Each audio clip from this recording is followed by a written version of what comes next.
Hey everybody, it's Brad Montgomery. I've missed you. Oh, you're looking good.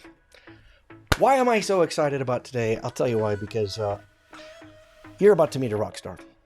So, you know that I'm a motivational speaker for business audiences. I was at our professional conference to learn how to be a better motivational speaker. And one of the things we do is we look at other motivational speakers. We put them up on stage, and the rest of us get to say, that's amazing. And for me, there was a huge highlight. There was this woman named Mimi Brown who came out, and she was this bundle of charisma and intellect and fun, and it just made all of us feel good. And then we kind of sort of barely knew each other, but then I got to meet her at the cocktail reception, and I'm like, oh, please, can we be friends? Would you please join me? I am super glad to talk to her. Not only are you about to meet one of the nation's best motivational speakers, but we're going to have a conversation about race, because I'm a white, straight, middle-aged guy. Mimi Brown is a black woman. I cannot wait for you. Everybody say hi to our guest. Hey, Mimi Brown. Thanks for saying yes. Montgomery. Thank you for the offer. Are you kidding me? You killed it on stage. It was so fun to see you light up that room. It was just a pleasure. I can tell you that was, and in the speaking industry, that can be like your kind of hallmark moment. And it was never on my radar to ever be main stage, but it was such a privilege and an honor to be in front of my colleagues, and especially someone as successful and influential as you are, to ask me to be a part of this. It's a big deal. So thank you. Well, it was easy because you were in front of, I don't know how many hundreds or thousand or a couple thousand. I don't know how many people were there, but you lit it up, and I'm like, I need to know this woman. Plus, you said yes when I said I would love to talk to you about race. And you're like, bring it, baby. So let's start. First, can you tell us, can you give us your elevator statement? It's like, what's your job? For people who don't know Mimi Brown, who are you? I'm super passionate about working with organizations to help them be better leaders, better communicators, and actually increase their sales. So my passion comes in helping people have those aha moments. And I specifically enjoy helping people own their swag, which I believe is the courage and confidence to unapologetically and authentically be who you are. Courage and confidence to unapologetically, say that again? The courage and confidence to unapologetically and authentically be who you are. I want that. You already do it, Brad. I mean, just the fact that you have a really good understanding of who you are and what you bring to the world. And I think that's half the battle. Well, let's start at that conference. So our listeners were not there, but it was a kind of a cool conference. And it was definitely made a big impact on my mind. Less, in many ways, present company acceptance. In many ways, it was the way the stage looked. And allow me to explain. NSA, National Speakers Association, has this big conference, and it has been a very white organization. There's been a few people of color, but it's like dominated by white people. And so that means mostly straight white dudes. What I saw this past summer was more of a rainbow. So we had a little person represented, we had LGBTQ represented, we had you represented, a black woman. We had a lot of people up there, and probably, I don't know the numbers, but probably a couple straight white guys, but it wasn't dominated by straight white guys. So that made an impression on me as a straight white guy, middle-aged dude. What was your take on the visual part of that conference, and how does that fit into the rest of the world and what you're seeing in the rest of the world? So for me, it was super exciting because one of the things that I think is important in the world in general is when you see people who are in positions of power, when you see people who are wealthy or well-to-do or have influence, and they look like you, that gives you hope. That gives you a sense of this is possible. Like when President Obama was elected into office and people go, for the first time, I see someone that looks like me. And that gives me just a speck of hope that, you know what, if they can do it, I can do it too, because their background might be similar than mine. Their experiences may be similar to mine. The challenges they face may be similar to mine. And so for me, when I had the chance and I was just awestruck to even be asked. I mean, it's a great privilege to be asked to be what we consider main stage. The coordinator and the person who asked me to do it was very intentional about ensuring that there was a mix of folks on the stage that represented not only different racial ethnic perspectives, but different generations.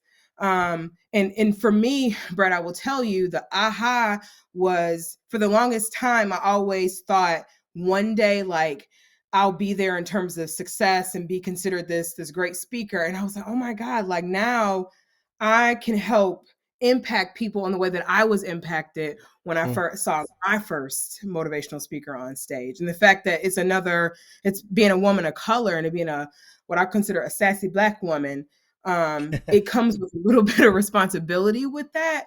But I was excited to see it. And it's about time, if I'm really frank, right? So I have a whole thought process around diversity, equity, inclusion, and having a background in HR. One of the things I would also often tell people when I was a recruiter is that I just want to give you the opportunity to be chosen in terms of a job or a position. And so I think when you see, like when we saw people main stage, just to have the opportunity to be in the pipeline and to be selected is a big deal. And so we just want to make sure that there's tons of straight white men out there.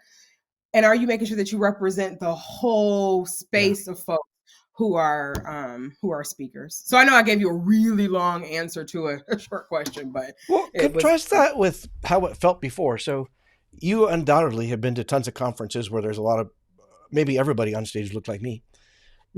So I'm trying my best, but I've never felt that. I don't, I can understand it. I just can't feel it. Can you walk us through what that's like? Or when you first started, I'm guessing you looked up at these stages going, oh, for crying out loud, I'm the only person of color, or there are no women, or everyone's a white guy. Here's the interesting part about that, Brett. And maybe I've been conditioned to this, and it's sad to say that it doesn't surprise me. It is such the status quo to not be in the mainstream that when I don't see myself up there, it's just kind of like, that's just a part of being the Black experience, which it shouldn't be. Because, and I'm going to try to articulate this the best way I know how. There was a commercial that, and I'm trying to remember the company, but the company doesn't matter. It was a commercial where they had this guy dressed up and in a suit, and it was a white guy, and they asked you to guess what his profession was. And people automatically assumed he was the boss, he was a leader. Well, they do the kind of the before and after, and what you find out is he's actually a DJ, and he had really long, like stringy hair, and he was like totally like this like punk rocker kind of guy.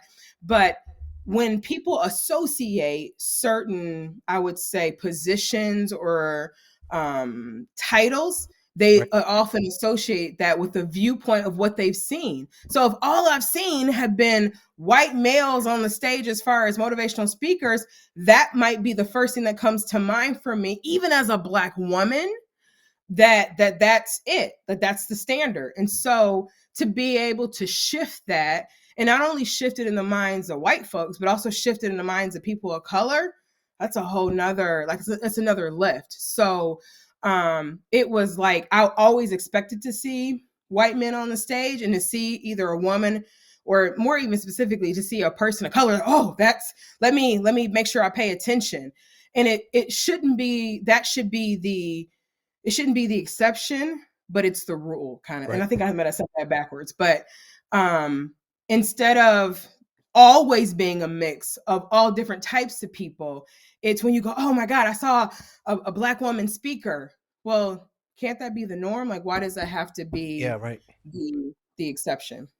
Well, yeah, I hear that because, the fact that it's news that Mimi Brown was on a stage in front of her peers is embarrassing.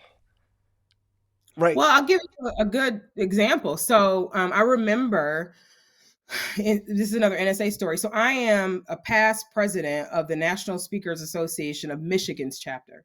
And when I went back in our kind of in the Wayback Machine and looked at our history, We were around. And so for the audience, there's the National Speakers Association, and there's 34 state chapters throughout the country, and Michigan happens to be one of them. And when I went back and looked at the history of my chapter, not only was I the youngest president to be elected, I was the only person of color. And so people were like, yay, congratulations. And I'm like, it's 30 something years. Like, why is that a celebration? That really bothered me. Like this should have been happened Right. in our association. Does that piss you off? It makes me uncomfortable. And what it really makes me want to do, Brad, is change the narrative. Is how do we change the narrative where instead of celebrating being the first, we should celebrate the fact that we should always have had a seat at the table, and that you always have the opportunity to be there. But part of it is, and you can even talk about this systematically, is given the opportunity. How many people won't even try out for it or won't even consider being a speaker because they don't see anyone else that looks like them. Yeah. And so they don't even think that it's an option. Like I was just in a hairdresser earlier, and one of my other stylists, one of her clients said, how did you become, and she's a Black woman, like, how did you become a speaker? And I go, like, I saw another speaker. I was 19 years old, and I was running camera at my college radio station. And it was a guy named Dr. Joe Martin, and I was mesmerized by him. And after I dropped the camera, so much so, and after I got done being yelled at, I walked up to him after his set and I go, oh my God, you're amazing. Like, this is a thing. Like, I didn't know this was a job. I want to do this one day. I'm so passionate. I've been speaking like since I came out of the womb. And I said, may I have your autograph? And he said, no. And I said, huh? And he said, I want your autograph because you're going to do this one day. Oh, and that planted that seed of possibility in me, that someone who looked like me, who maybe had similar experiences being a person of color, gave me permission to say, it's okay, you can do that too. And I think that's the difference, Brad, is being able to have the awareness and the exposure of what's possible. What do you see in your backyard? What do you see as a possibility? And if you see someone else that can do it, you're like, yep, I can do it too. I said, what is it like to look up there and see kind of a more accurate representation of who is in the audience? And you said, in many ways, it's kind of that's the Black experience. It's not a surprise. That would just infuriate me, I think. Meaning I'd look up there and go, oh, are you kidding me? Sure, again, another year. Mm-hmm. There's none of that for you? I mean, it is. And it's also just kind of like, here's my other part of that is, what are you going to do about it? So if I do see this as the status quo and that this is it, I would, I think the difference is knowing that there are other people out there who are just as good and capable, who may look differently, and are they given the opportunity to have that time on stage? And so that's when I get pissed off, is if you have someone who is equally talented, are they given the opportunity in the space to be allowed to be, or not even say be allowed, but the opportunity and space to showcase what they can do? And yeah, sometimes I'm like as an example, I remember I saw an ad for a women's conference, and they had a panel, and I'm going to call it a mantle. It was all men. And I go, y'all at a women's conference could not find any women to sit on the panel? Yeah. That's when it pissed me off. Sure. Well, years ago when I was younger, it hasn't happened recently, I used to speak at a lot of women's conferences. How weird is that? Like, well, yeah, don't get me wrong. Like, I think it's important because I talk about like male allyship when it comes to women and helping women move up in a corporation or move up in their career. It's important that you have both sides to balance things out. But if I have a mantle at a women's conference, that's problematic for me. Or you couldn't find any woman to sit. And that's the same thing from a perspective of seeing people on stage. There were no viable candidates. And sometimes here's the other part. You got to go out of your way to find the talent or find the people who are there. And so I think that that's the other onus, especially in whatever realm or corporation you work in or group is. do you have an awareness that you want it to be different? And the person who, Yeah. offered that opportunity to me, she had an awareness that she wanted to see something different on stage. Well, you and I are both in the business of stories, right? I mean, that's, I heard, I know you're good at this. Can you tell me a story of racism as a speaker? Like how you experienced that and what that looks like for you? Yeah, so sometimes people don't anticipate or expect you to be the authority in the room. And I'll never forget, I was at an engagement. I can't even tell you what state I was in, but I was in the room ahead of time getting ready to do a mic check. And the room is rather empty. And even I think the tech people were out of the room. And as people started to trickle in, I'm over there. It was kind of like a refreshment station. And the guy looked at me and said, can you get me some, the coffee's out. Can you get me some more coffee? And it took me a minute. And I'm like, it was several assumptions that were made there. Right, And right. I'm thinking really quickly, like, do I look like I work here? I'm looking, and typically, Brad, when I speak, I'm in a red dress. That's what I'm known for. People know that with me. And so I'm in one of my signature red dresses. And I had to catch myself for a minute because I was, as some of my friends would say, I was going to get ready to tell him about himself. But I said, I'm going to use this as a learning opportunity. So I said, sure, let me go back and check for you. So actually went into the back and I said, the coffee container is empty. Can we get it refilled? And so when I came back from out of the back, I said, it'll be ready for you in a little bit. And he said, thank you. And if you could have seen the look on his face when I walked on that stage, it gave me all Yeah, the kind of aha that I needed in that moment. yeah, And he didn't make eye contact with me because he probably felt that big. But there yeah. you go. He made some assumptions. And that's just one of many stories that I have, because the truth of the matter is it's it's not my responsibility to educate everyone, but I can be the example for folks.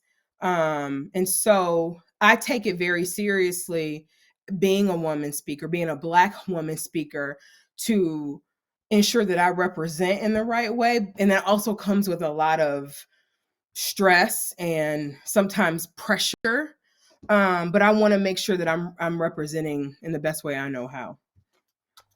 Well, you had a unique power there because you knew that in that case you're about to be the rock star. He doesn't know you're about to be the rock star, so you had that like almost like a hand grenade. Like pull the pin, just wait long enough, and that guy's going to explode. Mm-hmm. But there must be times also where you're not about to walk up on stage and that happens. And before you reflect on that, there's a fear I have. I know you even said it. It's not my job to educate on race, and so Mm-hmm. I'm hip to that concept. It's it's not your job to teach me and our listeners about race. And so I was so flattered when you said, "Yeah, I'll answer your questions." At what point like at what point do people cross the line when they ask you questions like I'm asking you now? Could you tell me another story? What was that like? How did you feel? Well, so here's the thing. It depends on where it's coming from. If it comes from a very genuine place of, I don't know, and I need to do like, and I'm asking because I really don't know and I want to get better and I want to learn, versus this, you need to be the authority on all things that are Blackness, that I can't deal with, because I'm not the authority. And I can't speak for every Black person in America, because can you speak for every white man in America? No, your experiences are different. Like for a lot of folks, I grew up in a two-parent household, upper middle class. It's some things that I have no clue what other people have faced with. But depending on what your level of assumption is, or what maybe you've seen in the media, you might associate certain things with my experience. And I'm like, I don't know what that's like. Mm. Right. It's everybody has their own isms that they carry. But there was actually one. So there's a couple situations. One, I was getting ready to do a TV show with let me give some background. So I do a local TV show here in Detroit, and one of the guys I'm on the show with, we sit on a panel where we talk for all of 5 minutes about different like current event topics, and it was around Halloween, and they asked us to come dressed in a costume for Halloween, and I'm the queen of puns, so I had on devil ears And I had an egg on my shirt, if you can guess what I was. Egg on your It, shirt and two ears, double ears. I had devil ears, and I Oh, had devil a ears. Oh, a deviled egg. egg. You're a deviled egg. Yes, thank you, Brad. You're my favorite. So yeah, I was a deviled egg. I thought I was so clever. And so we were talking about costumes. He was like a toilet roll paper. Anyway, so we get into this discussion around blackface. And he said to me, well, what's wrong with me if I wanted to be President Obama and put on a black, like as a white man, paint my skin black? Why is that offensive? And I had to catch myself in the moment because I'm like, how do you not know that that's offensive? But then he came from a very genuine place, and I had to give him some education. So we talked about how black people were thought of caricatures, and there would be white people who would put literally black like paint or black oil on their face, and then they would make fun of black folks in these, they were called minstrel shows. And so from a historical perspective, it's pretty damning, and it's really tough because of all the things that represents, often for people of color and for black folks. And so he just said, Mimi, I still don't understand. That happened so long ago, and why is it still triggering? And so that's when my blood got a little started to boil a little bit. And then I had to step back and go, okay, so he's asking genuinely because he doesn't understand. So let me try to find another way to say it.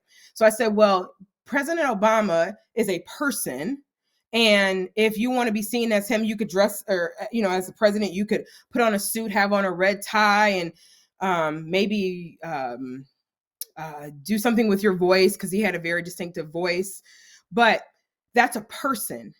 Now, because he was asking, well, what's the difference between that and if someone was SpongeBob? And I said, well, SpongeBob is a character, and you would expect that as a character to show up a certain way, but I don't need to change my skin color to illustrate that I'm this person. Like the Right. same thing if someone, I think he said someone was Mr. T. I'm like, if you had the whole mohawk and the gold chains, and I said, I pity the fool, more than likely you're going to be able to guess, no matter what color that person is, that they're portraying Mr. T.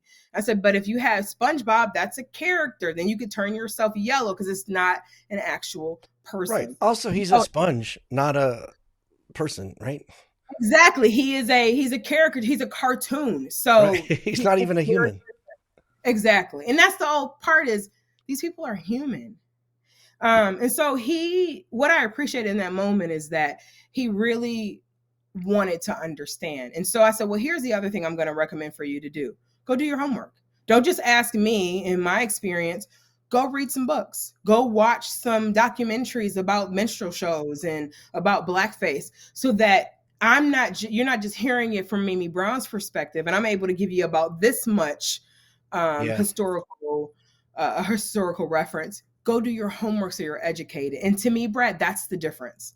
And so I'm a lot more willing to step in if you would do the homework and actually go educate yourself, even outside of asking me. You heard it here first. Do your homework, people. Yeah, I've had part of a. it. Oh, Oh, go sorry, ahead. Brad. Go ahead. I'm sorry. I've had other guests on this show where we talk about race, and what I heard both from in my own head, like, I thought like, oh, really? That wow, I didn't know. And then I heard it from my listeners, like, wow, I didn't know, was just how bad it is. And let me give you the embarrassing perspective I have. I was told in third grade that Dr. Martin Luther King came and fixed racism, and then it's over, right? Right here, like, I remember it's like a cartoon of how it works, and then you grow up and realize, oh, super more complex than he fixed racism, and then we're done with that. What I've heard from other guests who would talk about race is just how frequently they have an experience that reminds them of racism, or they were a victim of racism, or whatever. When, like, how often do you think, oh, it just happened again?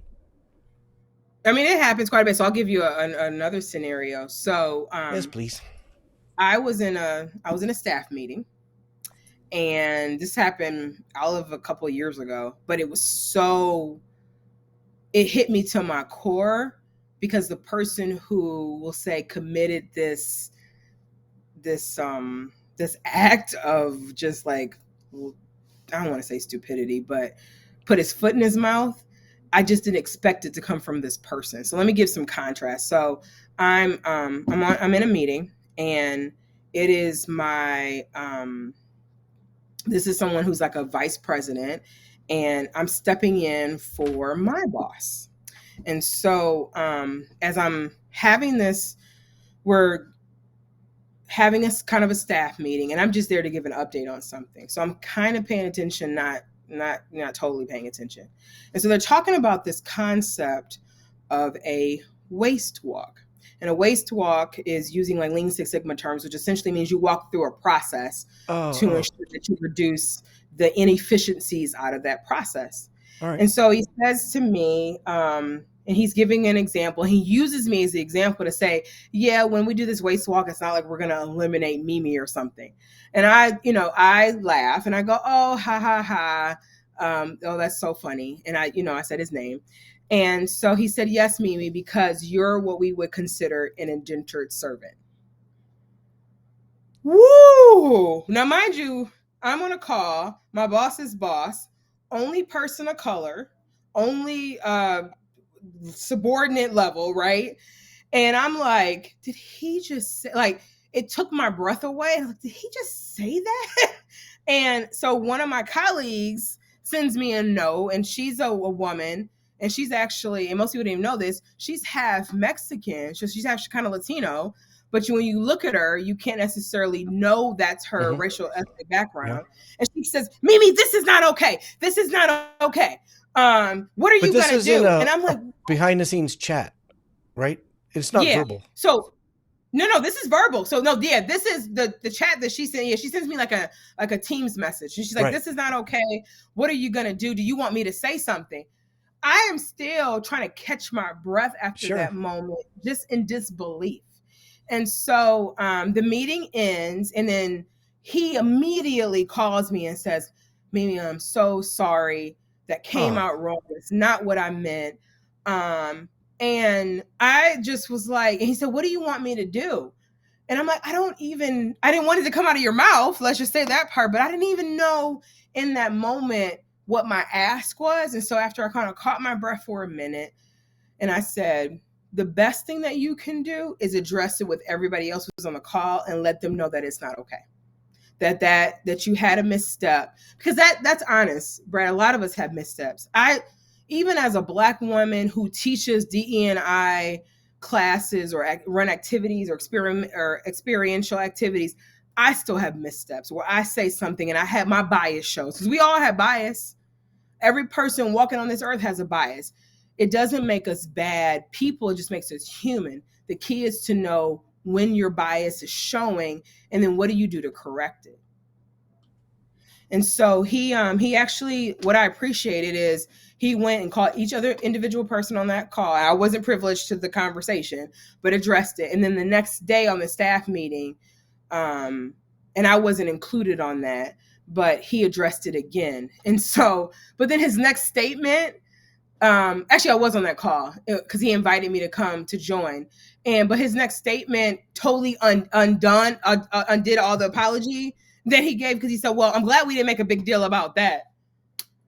uh, Jesus, Mary and Joseph's cousin on a Tuesday, sir. Like, you just totally undid all of that. yeah. But what that told me is he knew he needed to save face, but probably he didn't really believe it, or his apology wasn't that sincere.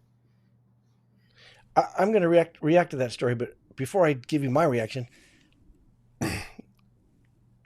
now that you've had time to think about it, what should he have done, and when should he I have mean, done it? I can't speak to what he should have done in that moment because I'm not him, but I can say what I should have done. And what I should have done is something I actually teach people when I run classes, and that's something called ouch, and then educate. And so, ouch is when someone says something to you that doesn't land well, you say ouch, like literally like someone pinched you or something, and then you educate them on why that didn't land well with you. And ouch and educate is a tool that allows you to address a concern oftentimes when you don't even maybe have the words for it, but I would have ouched him in that moment, go, ooh, ouch. And then, hey, talking about indentured servitude to a Black woman, probably not a smooth move, dude. And here's what that, or Yeah. here's how that affected me, and kind of talk through it. Yeah. I like that. Ouch. I'm astounded that nobody else on the call said anything. Because Yeah. I can picture you saying like, what just, I don't, I'm still in shock. But other people had an ample opportunity to go like, what? Well, and Brad, that brings up such a good point, because one, there needs to be awareness that there was an issue. Number two, it's having the courage to be able to have the conversation, Yeah. to address it. And mind you, when you look at power dynamics, this is the boss. And so how do I address that with the boss? I don't want to be, and I'm thinking of my Yeah. other colleagues on the phone call, but I don't want to be looked at, or I don't want to be the one to call him out. Or what if he doesn't have a good reaction when I do mention it? And then how do I address it? So there's a lot to unpack in that situation, but I would have absolutely made sure I ouched in that moment, and made sure I addressed it with the entire group, especially because he was a leader. Like, if you can have the audacity to say that, then I can also have the audacity to call you out about it. Yeah. Because what I think right away is he should have said something. He probably said it, and he might have been in a little like, oh my God, I just said that. And we know he was thinking about it because he called you immediately after. I mean, the line was still hot. Like, he barely probably put the phone down until he was calling me again. Right. So he could have said something right then. Yep. And said, you know what, 15 minutes ago I said something awful, and before we hang up, I need to address it. Yeah. And I have so much more respect. And like I said, the way he handled it, where he went and addressed it, I thought was one of the best courses of action that he could take in, afterwards. But then his other words were, so glad we didn't make a big deal about that. Really, dude? Yeah, because that makes me think he was worried about being fired, as opposed to being a good human, being empathetic. Yeah. He's also a politician, so he also or a former politician, so he knew that he had in certain things. To me, that lessens it some. Are you just covering yourself, or are you? Yeah. Are you genuine with your apology? Right. All right. Next question. I'm going to admit something embarrassing to me, which is starting in the pandemic and George Floyd and Black Lives Matter. I did a lot of learning, meaning, and that means I was in my 50s when I was learning stuff where it was almost a daily refrain between my wife and I, when I'm like, oh, I didn't know that either. Yeah. To me, that's embarrassing that I could be a 50-year-old white guy and still be learning some things that are completely obvious to other people on the planet, in my state, in my neighborhood, in my country. What is your take on that when I tell you lots of people are learning things, 1619 and George Floyd, what is your take? Does that surprise you? Does it annoy you? It doesn't surprise me. It doesn't annoy me. I guess I'm an optimist, Brad. And so the fact that you're even taking the steps to learn and to have I think that awareness piece is huge, because so you're in Colorado and you go, okay, my state's super white. If I don't have, this has been my experience, if I don't have exposure to it, I don't know what I don't know. And I think the challenge is, and actually I teach this in a diversity class I deliver, but there's really three circles when we look at our experience. There's, I know what I know. There's, I don't know what I don't know. And there's what I think I know. And the most dangerous part of that circle is the I think I know part, because that's when assumptions kind of show up, and that's where they live. And it's making sure that I stretch the limit and push myself a little bit and educate myself. To me is where I appreciate where people live. And so sometimes there's triggering events like George Floyd or Breonna Taylor. We just had a most recent event. Yeah, Tyre And I Nichols. go, God, again, kind of thing. But if that allows people to step up and stop and pause for a minute and go, okay, this isn't right. Let me dig into it a little bit deeper. I think that's the first step. Because we go around oblivious, right? Or we have this sense of ignorance, because ignorance is bliss. I don't know. But what I would challenge people to do is, especially when it's in the media like that, then you don't have a choice but to deal with it. And then what are you going to do with it? What are you going to Yeah. learn about? And it's making sure that have uh, um, you have experiences that help stretch your mode of thought. So one of my good colleagues, I just came back from Ghana with him. His name is Justin Jones Fosu, and he has a company called Work Meaningful. And Justin wrote a book called The Inclusive Mindset. And what he talks about in this book, which I think kind of lends itself to what you were referencing, is, and bear with me for a moment, one of the things that you referenced is, did I lose your ad? Nope, I got you. Oh, Um, yeah, there that you I go. thought, okay, that I thought was interesting is this whole right hand. He uses the example of right hand, left hand bias. And he gives a story where he was like in a gas station and going to get the pump, and the person was left-handed, was having issues with being able to operate the pump. And in that moment, he said, "Oh, that's not a big deal." And then the guy was like, "Well, I'm left-handed." Well, we live in a right-handed world. But if most of the people around you are right-handed, you don't ever give thought to the left-handed people that are floating around. What is their experience until it's brought to your attention? Mm. And then what do you do with it as a result? And so Justin in his book kind of talks about his journey with understanding that difference, but also how it plays to overall inclusion and even like racism. Like, if I've lived in this right-handed world, I never had to really think about or pay attention to someone's left-handed experience. But now that I do, that's when I have some responsibility. And that's Yeah. when I should make sure that I do the education. Oh, I like that. You just turned it around a little bit on me, and good for you. Brad, if you are learning more, then that gives you more responsibility to do something about it. And speak up. Like you mentioned earlier with the example of my colleagues who were on the phone who didn't say anything. Silence equals complicitness, right? So if Right. I don't say anything, then I'm like, it's okay. So when you do see an injustice, when you do witness something that's an ouch moment, even if it's not necessarily an ouch moment for you personally, how are you going to address it? How Yeah. are you going to stand up? Hopefully bravely. Yeah. And But it takes courage. It takes like, courage. like I can really feel what you were feeling. Where you're like, oh great, this is my boss, the power dynamic. Dang it. So because And it's also, different if you're in all a grocery store or then you're on a Zoom with your boss. yeah, those are all the thoughts. And I know that's just one experience.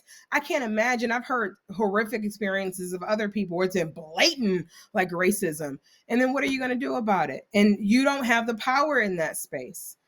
So it just makes Yeah. it's just extra trying on you. Or you're like, I don't even have the energy or the desire to even want to deal with this right now. I got enough stuff on my plate to worry Yeah. about. All right, you brought it up. I want to go there. Um, before I ask you this question, before we started recording, we were talking about this conversation. We are going to talk about race, Mm-hmm. and you said, "Well, hey, I'm not a expert on all things black," and I said, "Yeah, but you are an expert on being a black woman." And you're like, "Oh, I'm Ed. I'm good at it." I'm So, very good at that. so I'm hoping that the answer to the following question comes as just a black woman, as opposed to an expert on all things black. What? So Tyre Nichols, this guy got killed. A repeat of George Floyd. What is that like for you? Um, one, it doesn't surprise me. Let me give you a perspective on what I would say living while being black, or living, because there's a concept called driving while black, Mm. which a lot of black parents have to have the talk with their kids, and it's not the birds and the bees. It's what happens if you get pulled over by Yeah. a police officer or a police officer addresses you, or what do you do? What do you say? And it's in the driving situation, it's keep your hands on the steering wheel. It's not Right. making any steady movements. It's letting all your windows down. It's not talking back. It's doing whatever you can to protect yourself. Yeah. And the unfortunate part is, when I think about the police, it's never they're here to protect and serve me.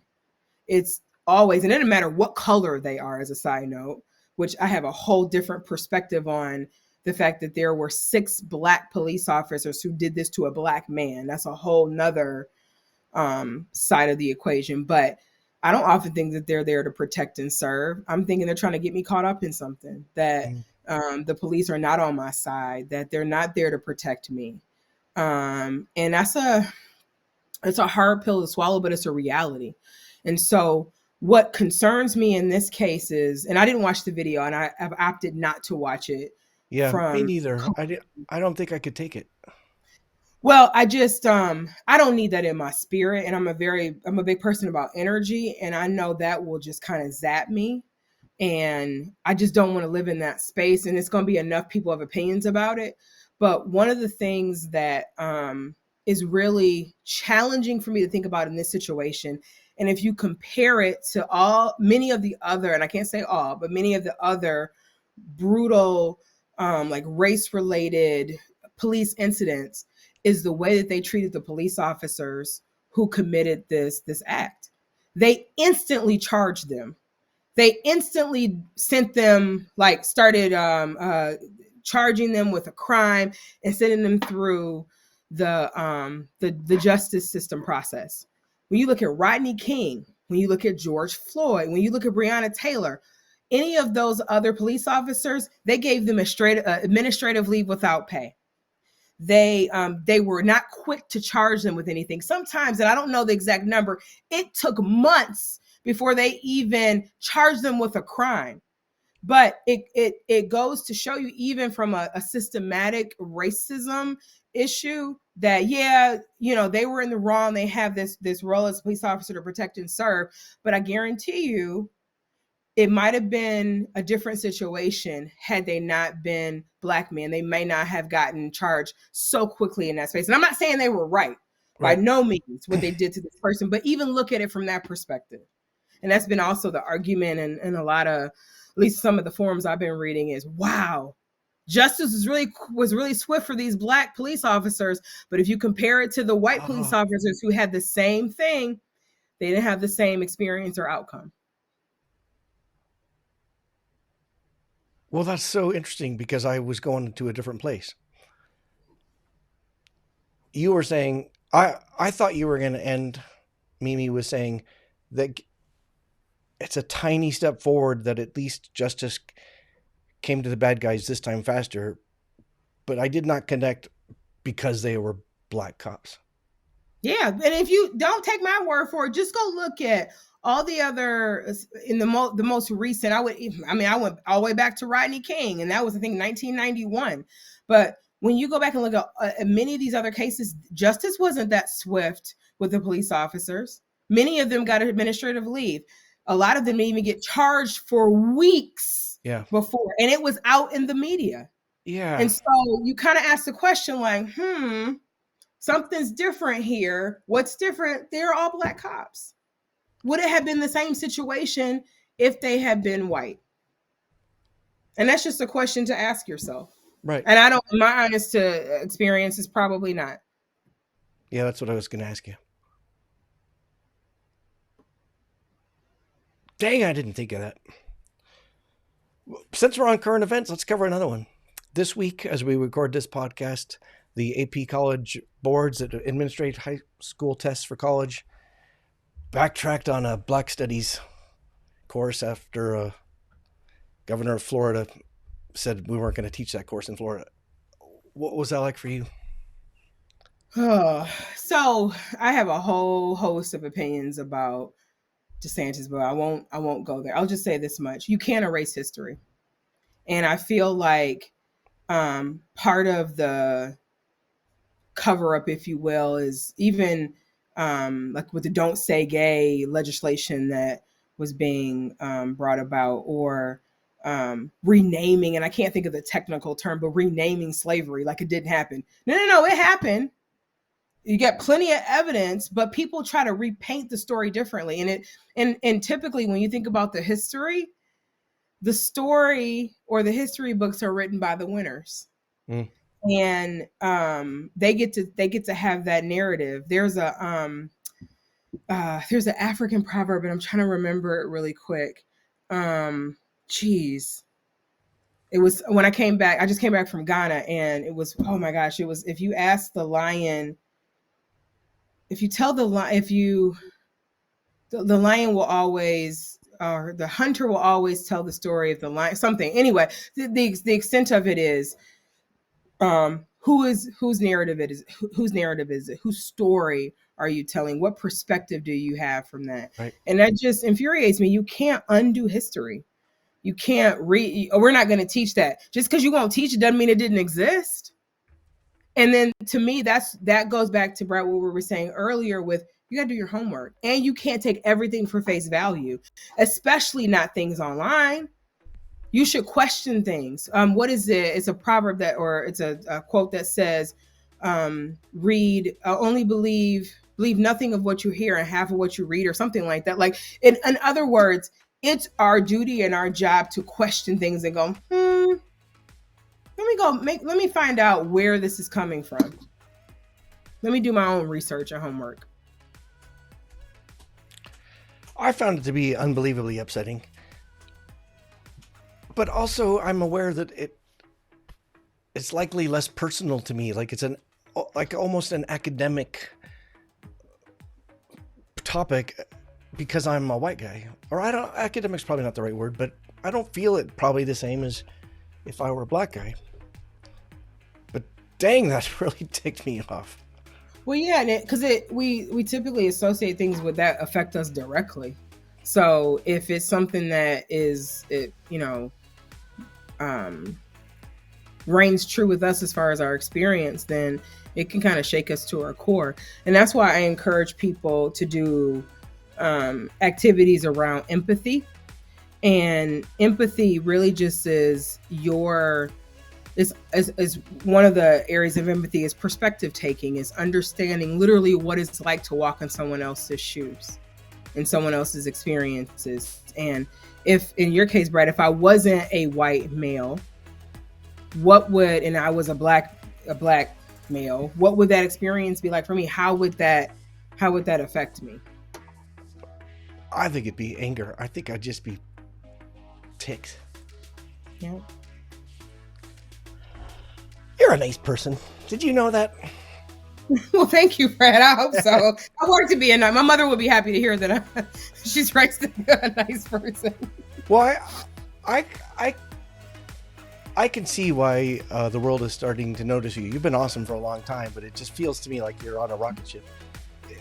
Am I right? Or is your career changed? It is. Well, what's the adage? It takes 10 years to become an overnight success, and 2023 it's been 10 years for me. April will be 10 years I've been in business. Boom. Yeah. And when it's interesting when people outside of our industry, they ask me, so what does it take to be a speaker? They often see either you're midway through the race or they see you close to the finish line and they go, okay, she makes it look so easy, but you didn't see what started at the blocks when I struggled to get out, or it was a false start, or I stumbled, or I fell. Yeah. And so I'm just excited to be able to make a difference. And I think when you have a bigger platform, you can allow your voice to be heard in a more extreme way. Well, you have a lot to be proud of. I've been at this longer than you have. And when I saw you, I'm like, oh, she's got it.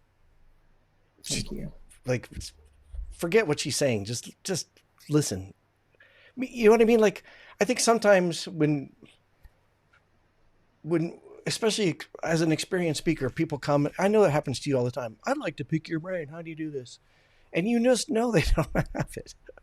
They're going to be a person in a different industry. They're just not going to be, they're not meant to be on stage. Mm-hmm. and so in that way, so the words in this context, words don't matter what they're saying, what their message is. It's just, but you are the opposite. You're like a unicorn. You're up there, and everyone feels good when we're with you, and it was so fun to watch you dominate that audience, and it's going to be fun to watch your rocket continue to rise. Thank you. Thank you. I will be very frank. My name is Mimi, but if I was Frank, Oh, I see what you did there. Oh, she's funny too. Are you kidding me? I'm the queen of like bad dad jokes. Like that is my thing. My latest one is I woke up last night with the ghost of Gloria Gaynor at my bedside. At first, I was afraid, and then I was petrified. But I'm bummed. You're welcome. I'm here all night, folks. Try the veal. It's great. But, and just after I told the audience you were so great on stage, you told that lame joke. The most horrible dad joke ever. Right? Yeah. But I don't care. I will laugh at my own jokes at my own expense. But now, Brad, I'm totally off track. But you were asking me about. Remind me again what you were asking me. No, I got your back because you're awesome. I'm gonna change subjects instead of going backwards. We're going forwards. Boom. Mm-hmm. That's like a metaphor for life. I'm gonna tell you the question, and I'm going to talk a little bit to let you think about it. I ask every guest the same question at the end of our podcast, which is what gives you hope. And I'm about to ask you that. But that might mean maybe something around race, or it might mean what gives you hope for your own career, or it might mean what gives you hope about climate change, or because there's a new flavor of ice cream from Ben & Jerry's. It doesn't have to be deep, but I would love to set that up for you. So here we go. Mimi Brown, rock star, motivational speaker, person with awesome salsa all over her. What gives you hope?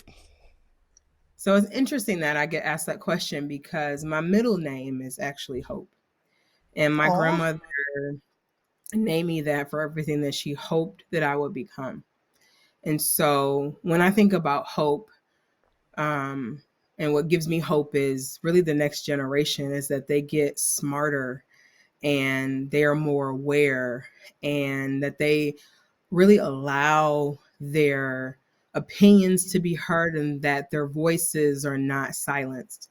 I don't have children, but I have a 4-year-old niece, Allie, and Allie is it for me. And she's very sassy, like her TT. She calls me TT Mimi. But she's what gives me hope. She's so wicked smart. And she is, she has this way that just will melt your heart. Like my dad recently retired. And so he's been what I call Mr. Moms. And he says he's turned into a grumpy old man, but he was fussing at me and my mom in the kitchen about something. And my niece and Allie walks up to him, grabs him by his knees and says, "Oh, Papa, stop fussing." And he just melted in that moment. And none of us, like he says I can do that. I do not have those magical powers. Like Allie 100% has those magical powers. But it gave me hope that this, crotchety old man, that she can just make him melt. But she definitely gives me hope that the future will be better. Aw. Precious lamb. I do have kids. You're welcome to any of them. How many do you want? But it's just to tack on to what you said, they give me hope. My kids are older than your niece. My youngest one's in college. And what gives me hope is all these things that I'm struggling with. I'm 57. So I'm talking to you about race. I'm struggling to understand pronouns. I'm just trying to figure out the world. And my kids are all over that. It's like so easy for them. It's so natural. It's all the things that I have to think about. They're like, it's not a problem. And that makes me happy. That gives me hope. So we're a little bit on parallel lands, I think. Absolutely. I love that this 4-year-old was able to get through it and not only kind of melt your dad, but also give some pretty dang good advice. Right? It wasn't frivolous. It was like, stop fussing. Yeah, I'm just, oh, Papa, stop fussing. Really, wouldn't it be great if we could just tell the world right now? It feels like a world divided, and war in Europe, and fighting over science, and fighting over race, and fighting over politics. Mm-hmm. Wouldn't it be great if your niece could just give everyone a hug and say, "Oh, stop fussing"? Mm-hmm. Absolutely. You said that like you're a motivational speaker or something, Brad. Yeah, we just. All right, everybody, find somebody, give them a hug, and say, "Oh, stop fussing." Mimi Brown, are you MimiBrown.com? How do we find you? You can find me at ampupsuccess.com. So ampupsuccess, AMPUP success.com. Does that mean there's another Mimi Brown out there that's not a motivational speaker? There's a couple Mimi. There's actually some sassy Black women named Mimi Brown. There's a radio station or a radio host, broadcaster out of New York or Philadelphia, I think. But I am the Mimi Brown motivational speaker. Yes, you are. ampupsuccess.com. You got it. All right, everybody, stop fussing. Check out Mimi Brown. She's everything she says she is and more. Mimi, I'm personally very grateful for letting me walk through a tender subject, and you're so gracious to answer questions that really are not your responsibility, but I'm so grateful to you for going there. My pleasure. Thank you for the invite, Brad. I'm so grateful. Thanks, everybody. Be good to each other. Stop fussing. Stop